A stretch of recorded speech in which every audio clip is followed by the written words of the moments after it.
So we are ready to talk about next year already. It's kind of crazy that I feel like we just did this last year.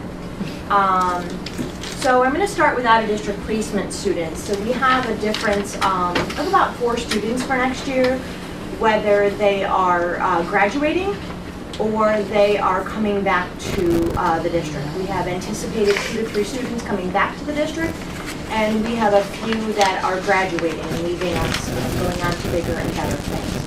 So this year we have about 20 students out. Majority of them are at BOCES. And next year we're looking that we will have 16 students going out. And again, this is an estimate. It depends on the students that may move in from now until June, the students that move in over the summer. So that's what we're estimating right now. I think when I started last year from 17 to 18, I think we had 28 to 32 students out.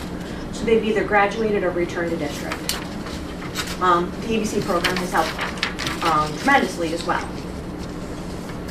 In-district students, again, these are just your grade bands, 18 to 19 and 19 to 20. We're estimating that there's only going to be students in K to 5, only 100 next year compared to the 118 this year. That has to do with class sizes, that has to do with what we know of CPSE right now. That does not mean that there aren't students at home or in a private daycare that are not getting any services from us or the county that we wouldn't know about. So that's an estimate right now based on the students I know. 6 to 8, we are going from 89 to 76. The class that's coming up is a little bit smaller, so we have less students with disabilities.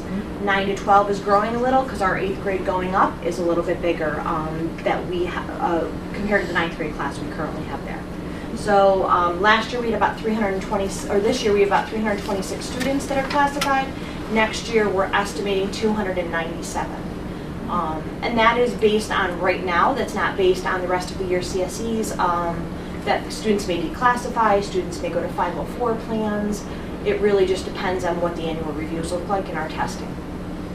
So would you say, is this mostly because our general school population size is shrinking? Are our proportions about the same? I'm finding that there's smaller classes. It's not by a lot, but even 20 students, if 1 in 3 are special ed, it's quite a bit.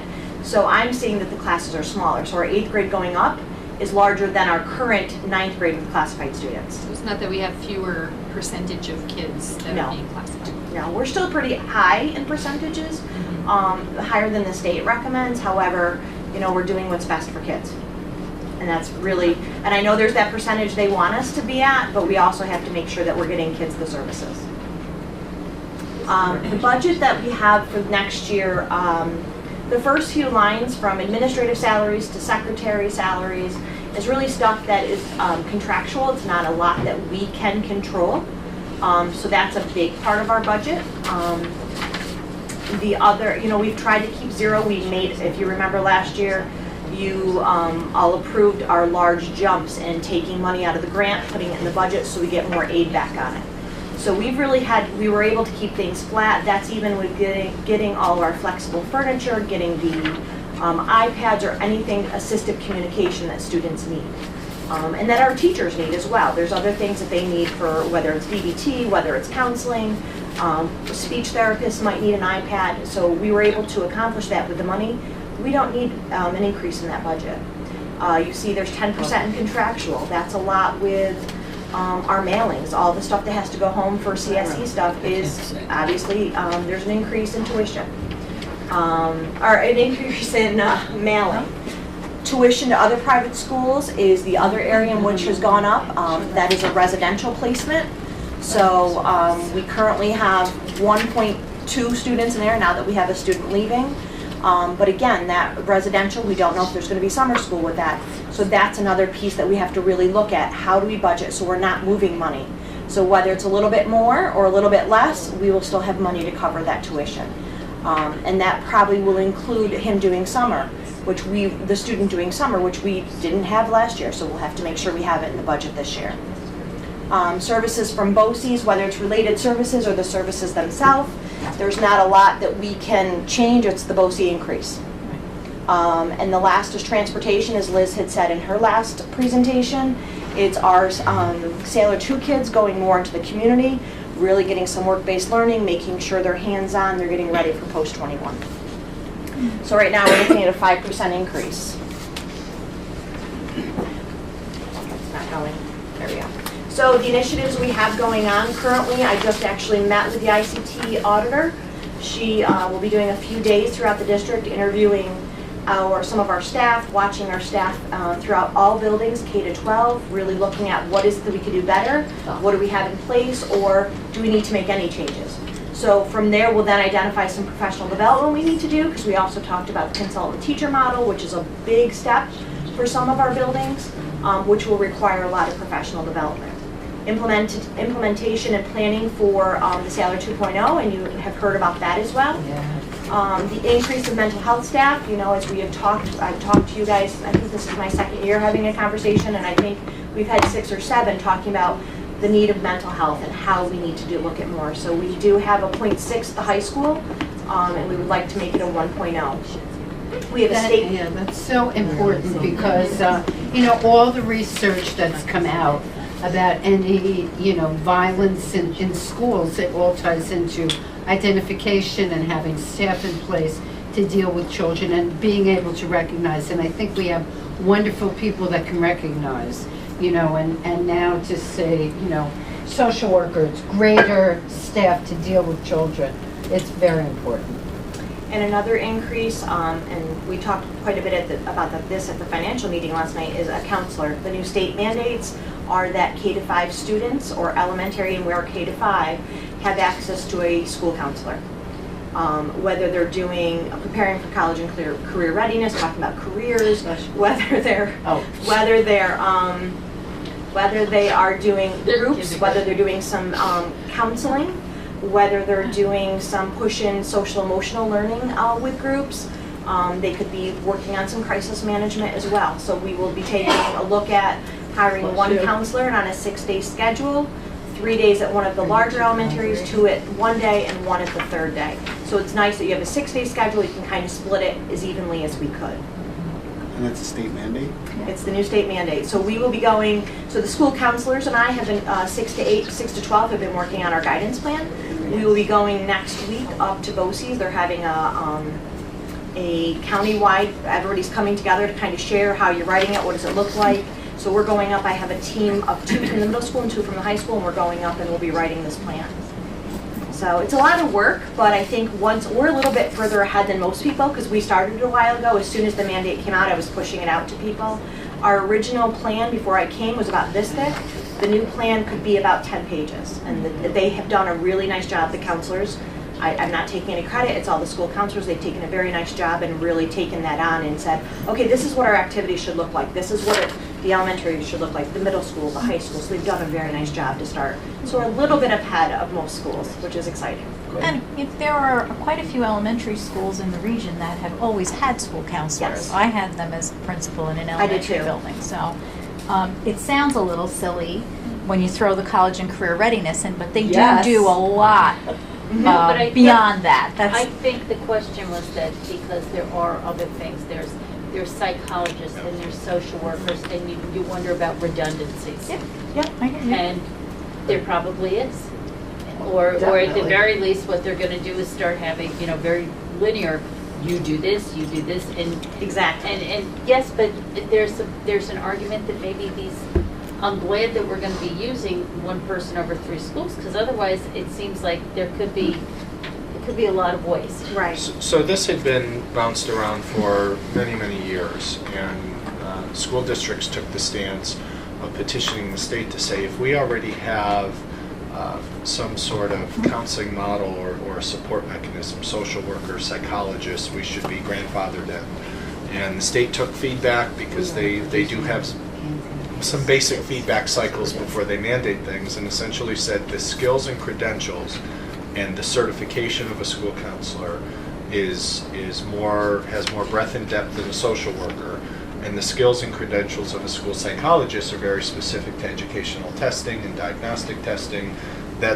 That's how they fell on the mandate. You would say fine if there weren't all of those people already, but Sure. between a social worker, a psychologist, this, you know, all these different functions, those functions that you're looking to have the counselor handle are all covered, not necessarily in one person, but by by those other individuals. I think the 100%. one I appreciate that I think the one positive that comes out of all of this is that we were leaving some of the elementaries uncovered because that social worker is shared amongst buildings. The psychologist might be shared amongst buildings, so the 3 elementaries now will always have a coverage. So for example, at Furnace Woods, Tuesday mornings, the psychologist goes and helps the middle school with DBT. So now there will be coverage, and we'll arrange so there's never not having any mental health at the building, which is huge. There's not many schools that can say that they have coverage at every building at all times. And you know as well as I know, there's many crises quite frequently. Some of them are minor and some of them are larger, so we just take that as it happens, yes. Lisa, I think the discussion that I'm hearing is what is going to be the job difference in a school counselor as opposed to the social worker. I know what the psychologists do, but I am not so sure what the school counselor's job is actually going to entail. Actually, it's interesting that you say you know what a school psychologist does, because I don't believe our school psychologists all do what a school psychologist could do, because they've been by themselves for so many years. So they've been taking on the role of the social worker and the psychologist, and sometimes you're asking them to do 10 things, and they're like, wait, but I gotta test my kid. So I think we will establish roles and responsibilities, and that'll be part of this guidance plan, but it's also going to be part of the planning on how do we utilize them throughout the school. So if we take that psychologist and we say, guess what, psychologist A, we're gonna have you now start running CPSE meetings as well as CSE meetings in your building, which most school districts, your psychologists do run those meetings, the annual reviews, the 504 meetings, not the initials, not the or the reevals, but they would do those other meetings, which then alleviates a little bit more. Then the social worker takes on the counseling, and then the school counselor takes on the lunch bunch groups and maybe pushing into classrooms for SEL, so it really depends. But we will have that all aligned once we finish our counseling plan. All right, so maybe in the future, the board can have a presentation. We can probably do it in the first thing in the fall next year. That would be wonderful. So this means we're hiring 3 more people? Or we're not, No. or No. We're not One sure full. yet. So, we're looking at, as we'll get into the personnel part of our budget later in the season, we're looking at existing staff. What we know is that we need to have a certified credentialed school counselor available at the elementary schools. So we look at our existing school counselors. We have 7 of them. They're by grade level at the middle school, and we have 5 of them at the high school. Well, we know that we have some decreasing enrollment. We have some enrollment gaps coming through. Do we take a high school counselor or a secondary counselor and assign them to the elementary, so that it's not a staff increase, it's a reallocation of staff? Those are conversations we'll have to continue to have through the spring. It might be a different model. Or if you have somebody, and again, I'm not looking at, I don't know, the list, specifics, but if you've got a social worker, would you not replace the social worker and then just hire the counselor? We could, based on what the needs of that either retiring or resigning Okay. social worker was. And I think, Or shift them around throughout the district? right, and that's what we talked about last night. It was really saying, we have to put everything in the kitchen sink right now. That does not mean we're gonna need all the personnel. That doesn't mean that I can't say, oh, these 3 can do this, these 2 can do this, and oh, guess what, Joe, I don't need anything.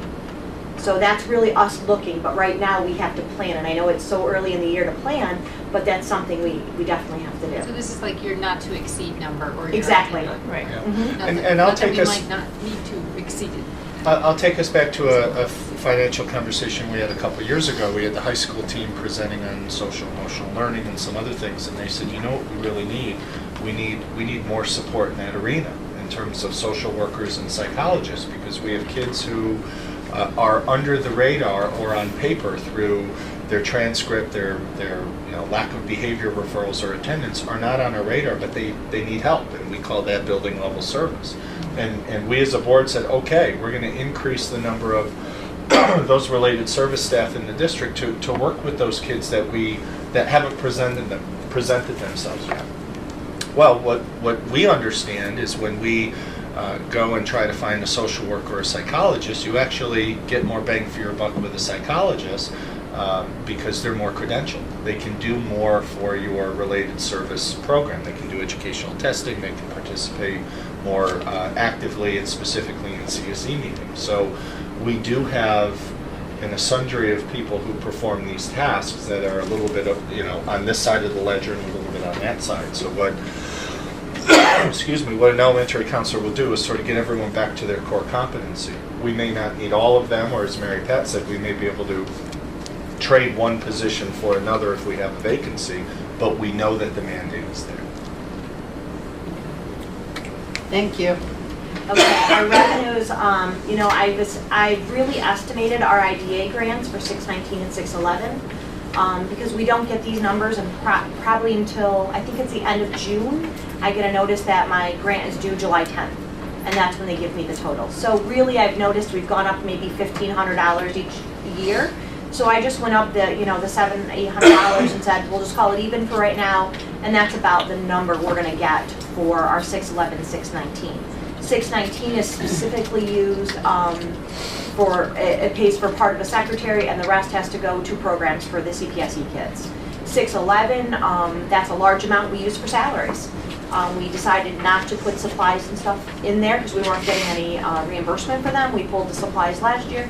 That's typically salaries, with the exception of some things that I may need to pay for, whether it's prom training, whether it's Wilson training. I run that through there because we'll get some funding there, and they're expensive to have. Oh, very. The stack, when I talked to Alyssa and Kathy up at they do all of our stacking for us. They gave me that estimate. Spell that out for everyone. What is stack? Stack is the reimbursable funds we get for our high-cost students. So students that are out of district that have that, we get a percentage of their tuition is reimbursed to us, but we also have to pay the county some. So I mean, it goes back and forth, but we end up making money off from it. We do get that money reimbursed, not making, but we get money back. Similar to how BOCES operates, but this is directly from the state. So last year, we were fortunate enough to do a whole bunch of back stuff that hadn't been done for a few years, and we got about $750,000. We may have gotten more. We're still questioning a couple of things. This year, right now, it's only about $116,000, but that is not all of it. That's all they could give me at that point. They do it in different stages. So this is just our out-of-district kids right now in public and private schools. This does not include any of our in-district high-cost kids. So most of our kids in ABC are high-cost kids. Any kids that have a one-to-one aid or a shared aid are also high-cost kids. So we do get some money back for that. I can't even begin to tell you what 1920 would be. So there's no way I can even put a number on that.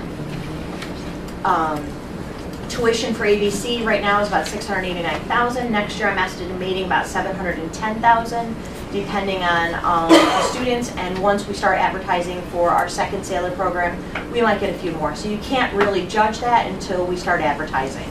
And what I do is I advertise on a district website, a cert listserv for all the county directors see.